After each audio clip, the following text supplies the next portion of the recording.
Let me show you how you can add a keyboard language to your Mac computer. So what we need to do, of course, is to open up the settings.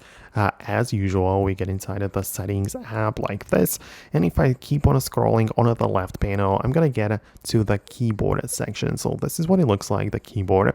I click on it and there are, some settings for it. I can see 92% of the battery because it's like on the iMac and the keyboard is like connected over Bluetooth and so on. But below we have the text input. And this is the important part because this is where we select the languages and other settings for the input. So if I click on edit, you can see I have currently 3 input sources. So you can see German, US English, and Slovak, right? So these are the 3 languages I currently have added. But in the bottom left corner, there is the plus button. So you can click on a plus like this. And now you can essentially scroll through all of the different languages which are available. Not only that, because for example, if I go to the Spanish, right, I'm going to be able to hopefully find it. So it is right in here. I can not only choose the Spanish, but also like different country. And as you can see, the layout and the icons slightly change. So you can even pick that option. So for example, I'm going to choose the Spanish legacy and I'm going to click on add like this. And it is now added. So now I have 4 languages, which I can switch between. Right, and that's how it kind of works. That's how you can add it.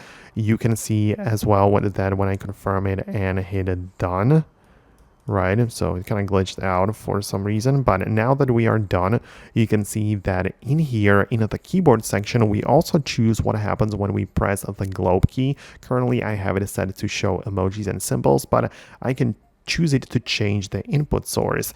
And that would essentially mean that whenever I'm typing something, right, I'll be able to click on the globe and switch between the available languages, right? So on the actual physical keyboard, I'm clicking the globe button and I'm switching between German, Slovak, English, Spanish, whatever I want, right? So that's how it works, and that's how you can switch between them. And let's not forget that in the top right corner of the Mac, in the tab bar or control center, we also have the selector of languages, so we can as well choose between the languages right in here. So I hope that I was able to explain it. Let me know what you think about that below in the comments. Subscribe for more, and I'll see you later.